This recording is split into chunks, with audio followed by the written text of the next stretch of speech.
اہم بات ہے اگر ڈسکس کرنا ہی تھا تو یہ کیوں نہیں ہم ڈسکس کرتے کہ اتنی بڑی ہیپننگ ہوئی ہے، محسن نقوی صاحب وزیر داخلہ ہیں، وہ کیوں نہیں بولے، وہ کیوں نہیں آگے نظر آئے، محسن نقوی صاحب کیوں نہیں ان کا کوئی بیان آیا، عطا تارڑ صاحب کو کیوں ٹویٹس کرنے پڑے، ہجوم تھا لوگوں کا، لا اینڈ آرڈر کی سچویشن تھی، خراب ہو گئی یا ہو سکتی تھی، یا خراب ہو گئی تھی سچویشن یا خراب ہو سکتی تھی، اور یہ حکومت اتنے جوگی ہے، اتنی نااہل ہے، اتنی فارغ ہے، اتنی گئی گزری ہے کہ اڈیالہ جیل سے قیدی کو لا کے وہ ایک نجی ہسپتال میں نہیں لا سکتے، اتنے ڈرے ہوئے ہیں یہ لوگوں سے، یہ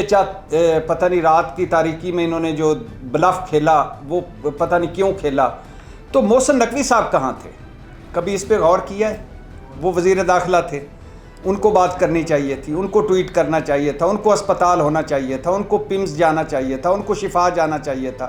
ان کو سب کے سامنے آنا چاہیے تھا۔ لہٰذا یہ بھی تو ذہن میں رکھیں کہ محسن نقوی صاحب کیوں بیک فٹ پہ ہیں، وہ کیوں نہیں پی ٹی آئی کے خلاف کوئی ٹویٹ کر رہے، یا وہ کیوں نہیں پی ٹی آئی کے خلاف جا رہے، تو یہ بھی بڑا اہم معاملہ ہے۔ اب پاکستان تحریک انصاف نے تو جو موقف دیا آپ نے پڑھ کے بھی سنایا کہ یوسف رضا گیلانی کیس میں سپریم کورٹ طے کر چکی ہے کہ جب بھی حکومت حکم عدولی کرے گی ذمہ دار وزیر اعظم ہوگا، اس لیے وزیر اعظم کا نام، جن وزیروں نے بیانات دیے ان کو فریق بنایا گیا،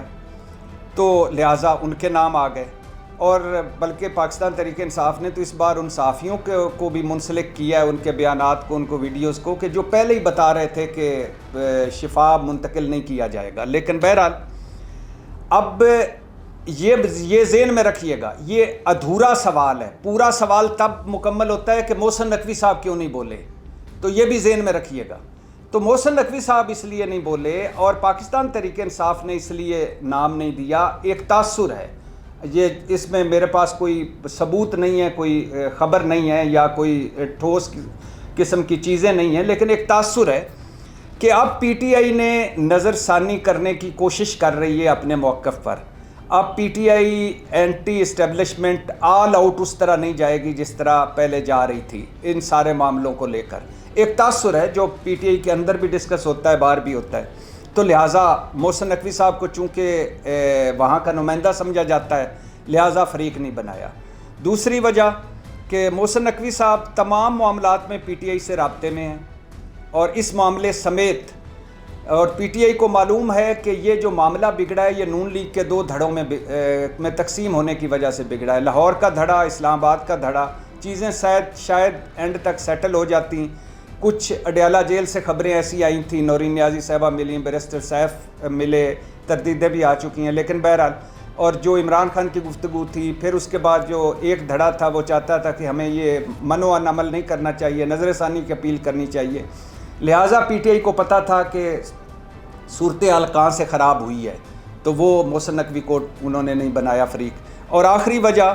کہ اس سے آگے بھی بات چیت جو ہے، وہ معاملات ہیں جو ہینڈل ہونے ہیں یا ہو رہے ہیں یا چیزیں آگے بڑھ رہی ہیں، وہ محسن نقوی صاحب کر رہے ہیں، لہٰذا انہیں آؤٹ رکھا گیا۔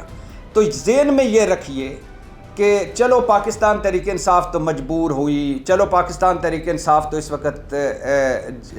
جو جبر کا شکار ہے، لیکن محسن نقوی صاحب تو اقتدار میں ہے نا، محسن نقوی صاحب تو وزیر داخلہ ہیں، محسن نقوی صاحب تو پاورفل ہیں۔ تو اگر محسن نقوی صاحب آگے بڑھتے نظر نہیں آتے، کوئی بیان نہیں دیتے اس معاملے پہ، کوئی وہ اپنا موقف نہیں دیتے، یا ایک قدم پیچھے ہٹ کے کھڑے ہوتے ہیں، حکومت اور بتا رہی ہوتی ہے وہ چپ ہوتے ہیں، تو پی ٹی آئی بھی اس پہ چپ ہے، تو اس کا مطلب ہے کہ آگ دونوں طرف سے لگی ہوئی ہے، محسن نقوی صاحب بھی چپ تھے اور پی ٹی آئی بھی چپ تھی۔ محسن نقوی صاحب آپ کو پتہ ہوگا کہ وزیر اعظم شہباز شریف صاحب سے ملے تھے چند گھنٹے پہلے اس منتقلی سے، تو مجھے جو اسلام آباد میں لنگر گپ چل رہی ہے وہ یہی چل رہی ہے کہ محسن نقوی صاحب نے پی ٹی آئی اور پی ٹی آئی نے محسن نقوی صاحب کو، دونوں اس بات پہ متفق تھے اور دونوں کو یقین تھا کہ شفا ہی منتقل ہوں گے، تو لہٰذا محسن نقوی صاحب بقول پی ٹی آئی کہ وہ، اور پی ٹی آئی نے نعرہ بھی مار دیا تھا کہ اس وقت چل پڑے ہیں، پہنچ گئے ہیں، منتقل ہو گئے ہیں،